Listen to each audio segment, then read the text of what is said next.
తెలుగు సంబరాల తీయదనం అలనాటి రుచుల సరికొత్త రూపం పరంపర స్వీట్స్. జమ్మూ కాశ్మీర్లోని పహల్గాంలో జరిగిన ఉగ్రవాద దాడి ఘటనను కేంద్రం సీరియస్ గా తీసుకుంది. ఉగ్రవాదాన్ని పెంచి పోషిస్తున్న పాకిస్తాన్కు తన దెబ్బేంటో రుచి చూపేందుకు సిద్ధమైన భారత్ సింధు జలాల ఒప్పందాన్ని తాత్కాలికంగా నిలిపివేసింది. భారత్ సీమాంతర ఉగ్రవాదానికి ముగింపు పలికే వరకు పాక్తో సింధు నది జలాల ఒప్పందం అమలును తక్షణమే నిలిపివేస్తున్నట్లుగా ప్రకటించింది. ఇంతకీ ఏంటా ఒప్పందం?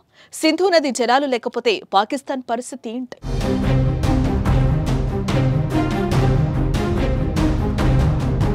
ఇరు దేశాల మధ్య విస్తరించి ఉన్న సింధు నది దాని ఉపనదుల జలాలను సాగు కోసం, జల విద్యుత్ వంటి తదితర అవసరాల కోసం వినియోగించుకునేందుకు గాను భారత్ పాకిస్తాన్ 6 దశాబ్దాల క్రితం చేసుకున్న ఒప్పందమే సింధు నది జలాల ఒప్పందం.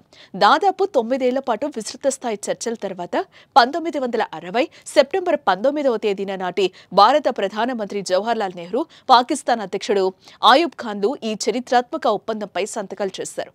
ఈ ఒప్పందంపై ప్రపంచ బ్యాంకు కూడా సంతకం చేసింది. ఒప్పందంలో పేర్కొన్న మేరకు సింధు ఉపనదుల్లో తూర్పు వైపుగా ప్రవహించే రావి, బియాస్, సట్లైజ్ నదులపై భారత్కు హక్కులు దక్కాయి. అలాగే సింధు ఉపనదుల్లో పశ్చిమ దిశగా ప్రవహించే జీలం, చినాబ్లపై పాకిస్తాన్కు హక్కులు లభించాయి. అయితే ఈ నదీ జలాల వినియోగం ఇరు దేశాల మధ్య ఉత్తర ప్రత్యుత్తరాల కోసం ఒక సహకార యంత్రాంగాన్ని కూడా నెలకొల్పారు.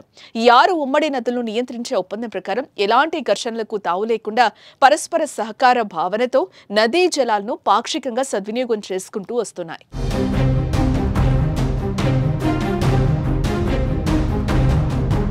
భారత్ పాకిస్తాన్ల మధ్య 6 దశాబ్దాల క్రితం సింధు నది జలాల ఒప్పందం 1960లో నాటి భారత ప్రధాని జవహర్లాల్ నెహ్రూ, పాకిస్తాన్ అధ్యక్షుడు ఆయూబ్ ఖాన్లు సంతకాలు.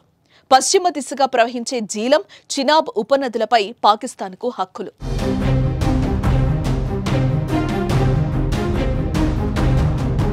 ఇకపోతే గత 6 దశాబ్దాల్లో భారత్ పాక్ల మధ్య యుద్ధాలు జరిగినా, పలుమార్లు ఉద్రిక్తతలు నెలకొన్నా సింధు జలాల ఒప్పందం అమలుకు అవేవి అడ్డు రాలేదు.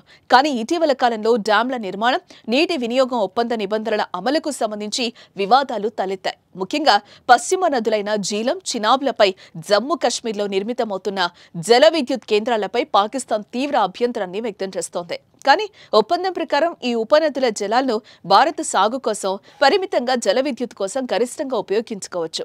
అయినా కిషన్ గంగా, రాట్లే ప్రాజెక్టులపై పాకిస్తాన్ వివాదం లేవనెత్తి మధ్యవర్తిత్వ కోర్టును ఏర్పాటు చేయాల్సిందిగా ప్రపంచ బ్యాంకును కోరింది. ఏ వివాదాన్ని పరిష్కరించుకోవడానికి ఓ కమిషన్ను ఏర్పాటు చేసింది.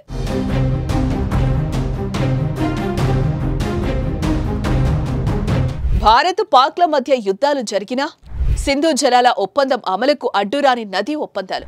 జమ్మూ కాశ్మీర్లో నిర్మిస్తున్న జల విద్యుత్ కేంద్రాలపై పాక్ అభ్యంతరం.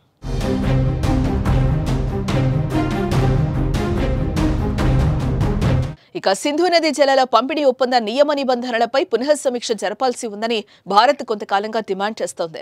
1960లో ఒప్పందం కుదిరిన నాటికి ఇప్పటికీ 2 దేశాల జనాభాలో తాగు, సాగునీటి అవసరాల్లో చాలా మార్పులు వచ్చాయని, పర్యావరణ, భౌగోళిక, రాజకీయ పరంగా కూడా మార్పులు చోటు చేసుకున్నాయని గుర్తు చేసింది. వాటిని పరిగణలోనికి తీసుకుని ఒప్పందాన్ని సమీక్షించాల్సి ఉందని భారత్ స్పష్టం చేసింది. అయితే దీనిపై పాక్ మాత్రం వ్యతిరేకత వ్యక్తం చేస్తూ వస్తోంది. ఈ పరిణామాల వేళ తాజాగా పహల్గాం దాడితో ఏ ఒప్పందం అమలును భారత్ నిలిపివేస్తూ కఠిన నిర్ణయం తీసుకుంది. దీంతో ఈ జలాలపై ఆధారపడి ఉండే పాకిస్తాన్కు ఇది పెద్ద సమస్యనని, నీరు లేక పాకిస్తాన్ ఎడారిగా మారుతుందంటూ నిపుణులు అభిప్రాయం వ్యక్తం చేస్తున్నారు.